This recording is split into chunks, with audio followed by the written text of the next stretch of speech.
Hey, everybody. Thank you so much for joining us. We are so delighted to be able to bring you one of the top performing women in Houston, in the Houston area market.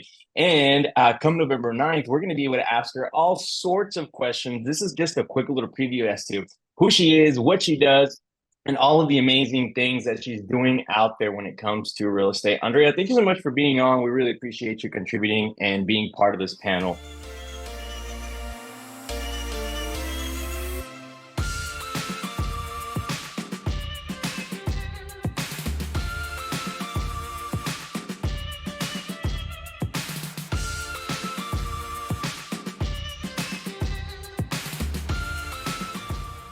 Alan, I want to thank you guys for even considering me to be in this panel. I really appreciate you guys for that.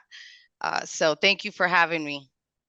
Yeah, absolutely. And I know that everyone out there that is in the industry right now, with interest rates being up, with everything being slower than we would like it to be, and just kind of just being this brand new market, that you have a completely different take on all of this. But before we get to all of the cool stuff that you're doing, I'd like to ask you a little bit about you personally, your life, your business, and maybe talk a little bit about like how you got started and what makes Andrea Cruz passionate about real estate. For those who don't know me, my name is Andrea Cruz. I run a company named Cash for Keys Home Buyers. And of course, when I first got started, it wasn't the easiest thing. I have 4 kids, so time was one of the things that really was what I was looking for. I was a hairdresser before doing real estate, so the weekends were always tied up for me. And once, I read the book Rich Dad Poor Dad, I started to realize like, hey, I think I'm in the wrong quadrant. How can I, because I was the business, if I didn't show up, I wasn't going to be able to make money. So, that's kind of when I realized like, I started getting interest in real estate, and I was already a really, really good salesperson because I did a lot of sales in my business with hair. I had my own studio. I talked to a lot of people. So that already gave me the fair advantage to like, okay, what I did. And of course I didn't know that being a problem solver, because I will always listen to my clients like, oh, they would go through stuff and I would be like, oh, you should do this, you should do that, was going to help me in real estate, right? So when I did the transition on, doing real estate, I was like, okay, this can't be too hard. But of course, I didn't know about wholesaling. I did a flip, and that didn't turn out too good for me, So, I've lost some money, but once I started learning about wholesaling, I said, you know what, I'm going to come get my money back. But that's pretty much how we kind of got it started. Then, I had a partner. We got a mentor, and he helped us a lot, to be able to put our businesses in, like put our business in. It was a hustle, right? We were like going out here, and then he's like, hey, where you guys are lacking is y'all need to build the systems and processes into a business. So that was one of the things that really, really kind of made our business kind of skyrocket. So from there, I decided, to work with my husband, and then that's how we're Cash for Keys kind of started. So it was a lot of trial and error. A lot of trial and error is what led to be where I'm at now, because I kept messing up and kept correcting it and messing up and kept correcting it. I hired mentors to help me to get where I am now. So basically, a lot of trial and error is what made Andrea Cruz and Cash for Keys. That is awesome. I love to hear that story. You started with something that you and I both share in common, and that is reading Rich Dad Poor Dad.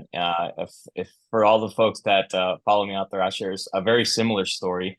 That book opened up my eyes to Mhm. being in the wrong quadrant and having the wrong thinking about money, and understanding how much more can be done when you think in the larger scale. And you mentioned something really cool, really interesting. You said, I had to trial and error it, which tells me that you understand that Oh yeah. failure is part of success. And then you also went out and got a mentor to help you understand what parts you were missing from your business. And speaking of, I kind of wanted to pick your brain on that. Like when you decided to get into real estate, you said, well, I tried flipping a house and that didn't go so well. I lost a little bit of money, and I'm so happy that you mentioned that because I think everybody watches HGTV and thinks they're gonna buy a house and Yes, make 200 grand on it or some crazy amount, yes, and then sometimes most of the time what people experience is they actually barely break even or actually take a good loss on their first one because right. that's just the name of the game. But what made you decide to get into real estate that way and not like the traditional way, like a lot of people do, where like they get a license and go become an agent? Or what made you pick that specific niche? Because I'm a very impulsive person, and one of the things about me is I don't like to. I if I get certain information, I like to take action because the way I learn is by taking action, and the mentality that I have is either this is going to work or it's not, but I'm going to learn from it. If I don't take action and I just keep receiving information and information, it's like I'm just gonna, overwhelm myself with so much information, and you kind of get stagnant. You're like, oh, I don't even know what to do because everyone tells you to do this, do that. So what I did, because I am like that, and I'm also a risk taker, I said, I'm gonna do it. I'm just gonna do it. All I know is I gotta find a deal. I have the money, I have the funds. So I just started doing that, and I found it a deal. And I feel when you're kind of intentional about, okay, what do I need to do? Then it's gonna happen. It's gonna happen. Now, will it happen good or not? I mean, you're gonna find it, right? But throughout, I had the experience because I had two floods that happened. It was that year of that tax years where we had like two back-to-back floods, and it was in the Spring Branch 17. area. Yeah, yeah, yeah. Yeah, 16 and So 17. um, that well, it was actually like in 2015. It was the tax, I think it was 2015 because I never forget that year. That was the year, I had my last daughter and I wasn't sleeping and I had took a big loss on the flip. So it was just like, oh my God, what's happening? um, so yeah, but I learned a lot, I learned a lot. And if I'm glad that I made that decision because I got ahead. There's people that have been doing real estate for like 10 or 5 years or 6 years, and they've not done not one deal, and they're just still going to the seminars. And that's not how you're going to learn. The only way you're going to learn is by taking action and trial and error. And I knew that, coming from, because I had a business, I knew that if you're going to get ahead, it's going to be by trial and error. Otherwise, you're going to, I always feel like if you're not making mistakes, you're not doing enough. So that's kind of how I, decided to take action. And it's literally, I read the book. It was like in December, and by March, I was already closing on my first flip, I So love it. yeah, yeah, yeah, because I'm just like that. Sometimes that's not a good thing though, but it has its benefits, it's good and Oh, bad. I 100% understand. I'm the same exact way. I'm impulsive. I think we share that. We share that in common where I like to take action, or some people say I shoot first and then think later, Yes, right? Like that's kind of how yes, impulsive type A personalities, people that take action work. But unfortunately, that does take us down the road of having to learn the hard way sometimes. exactly, But hey, I'm with you. If you're not learning, or if you're not failing at something, you're not learning, and therefore exactly. you're not growing. So Right. speaking of, if someone was to come to you now that you can look back at everything that you've gone through and say, hey, Andrea, what do I need to do to be successful in this market? What are three tips you would give them so that they could find success? Well, I mean, what I would tell them is have a plan, right? What is it that you're exactly going after? Because the thing with real estate, there's so many ways to make money in real estate. And what happens is that a lot of people come in and they're like, "Oh, I'm going to do the Airbnb. Oh, I'm going to do the flip. Oh, I'm going to do the wholesale." Or they want to do like 20 things. So what I would do is try to find one thing that you really really want to get good at and start taking action, start taking classes, slowly start building a list, whatever it is that, if it's wholesaling or flipping, but you have to ask yourself, how am I going to market to direct to buyers? It's a marketing plan. So it's just starting to have a plan on what it is that you want and what does that look like, because then you're going to be able to be intentional about how you're spending your time daily, right? Because if you don't have a plan, then you're thinking that you're being efficient and you're like, oh, I'm doing this, I'm doing that, and you're really not. So I feel that coming up with a plan working the plan and just taking action is going to lead you to something good, you know. But if there's no plan, then how do you know what destination you want to go to?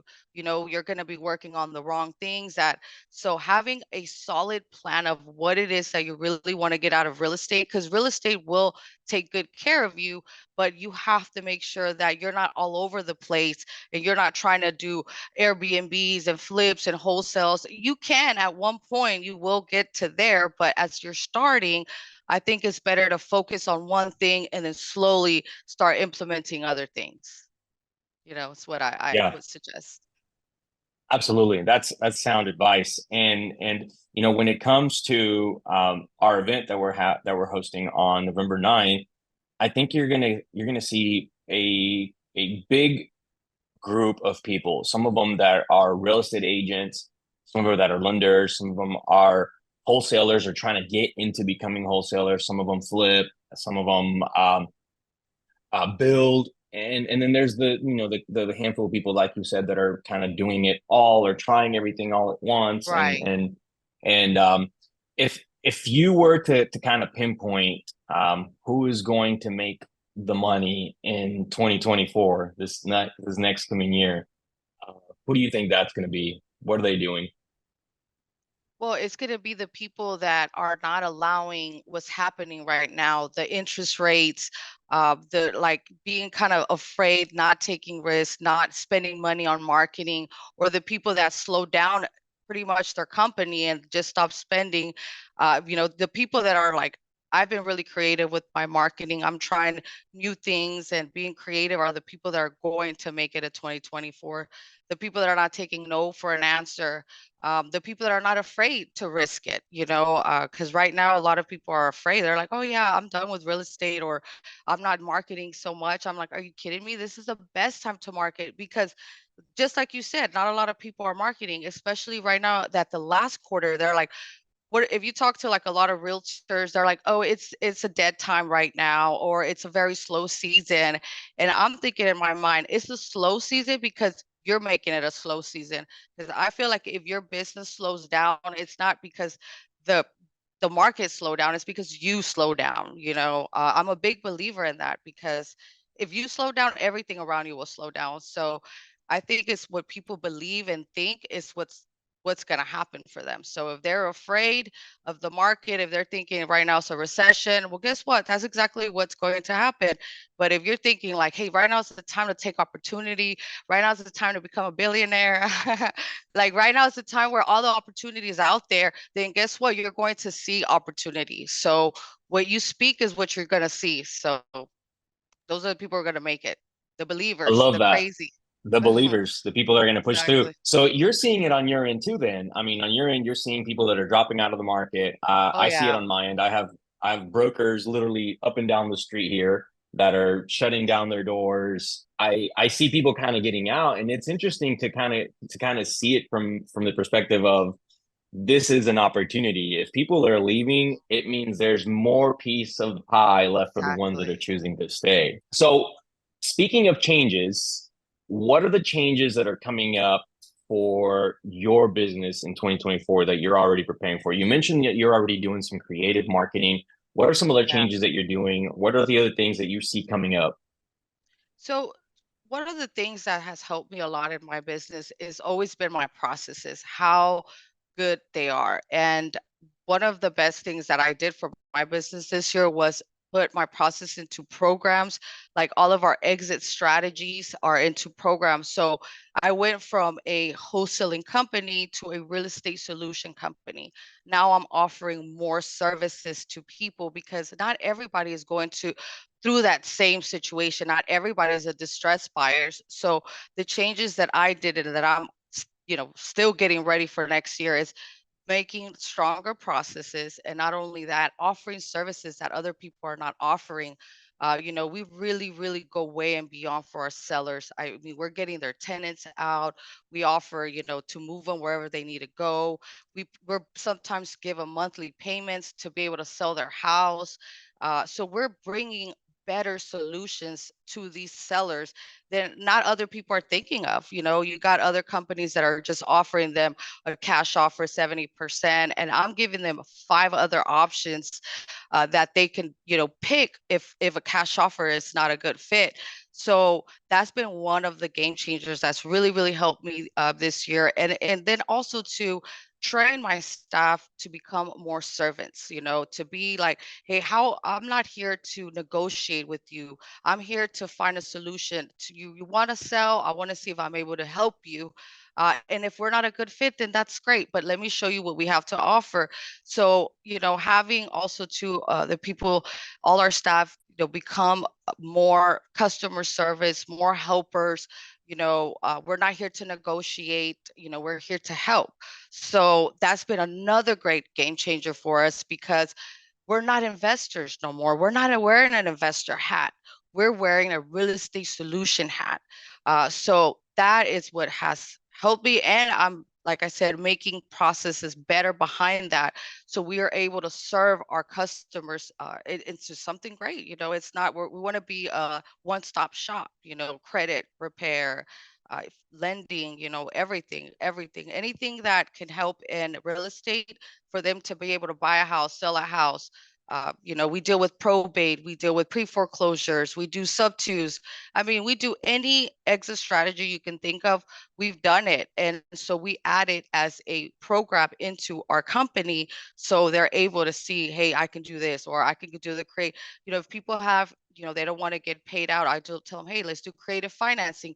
So that way you don't have to pay taxes. Great, that works out. So we offer everything, but the way we're able to offer it's by listening to them. What is it that you're looking out of this transaction? And then this is how we're able to help.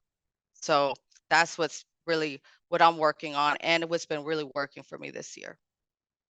I mean, it sounds like you're focused on creating a better solution for the people that are reaching out to you, that you're building a relationship, Exactly. and that you're making certain that your team is becoming service oriented, not just walking in and negotiating or trying to land a Exactly. deal on the spot, and it's bringing you the success that you've obviously achieved. So congratulations, Yes. that's refreshing. I think more people should look at business that way, and it would definitely help separate those. Yeah. It would help separate and elevate all of us into a higher standard.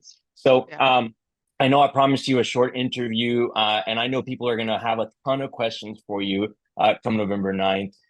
But what are some of the questions that you would like people from the audience to ask you about what you do, how you do it, what you offer, you name it? What are questions that people should bring to you? Well, what I've built and how I've built what I am now, it has been through like a cycle of things, right? So, the questions that I would want people to ask me is like, well, the things that I would want them to know is having an understanding what you're really good at, right? Knowing your strengths, because one of the things people lack is they're like, hey, what am I good at? And then once you understand what you're good at, it takes, and this is what I've learned over being in business over so many years is figure out who you are as a person, right? And then who do you want around you to build as a team, right? Do they share the same core values? Because I will tell you, a lot of people, and I know this has nothing to do, like, well, it does have something to do with real estate, but the reason I bring that up is because we could be so good at real estate and we could be really good at wholesaling, but who are we as a person? We got to know who we are as a person first. And that's something I learned because everything goes through us. So how we think, how we do things is how we're going to train our staff. So you have to first check who you are as yourself first, and then see if that's a foundation that you want to build. But build a foundation for your business, any business that you build. And then from there, it's like, okay, plan it, plan it, have a direction on where you're going. So if people want to ask me, hey, Andrea, if I want to start something, give me a 90-day blueprint or something. I would love to help them with that, to analyze, hey, where you're at, where do you want to go? Because if you don't know that, then you're not going anywhere. So I always like to start that with people, because if you don't have that together, nothing else is going to be right. So having that together is very, very important. And I like to highlight that because I know a lot of real estate or even wholesalers, they're not focused on that. And I wasn't either. I'm just trying to get deals, make money, but that led me to like always like, how you feel where you're like, oh, I go 3 steps back, but 5 steps, I mean, I go 2 steps forward, but 5 steps back. Well, that's because I didn't have that in order, so I had to get that in order so I'm able to keep moving forward. So I think that's a pretty important thing to do.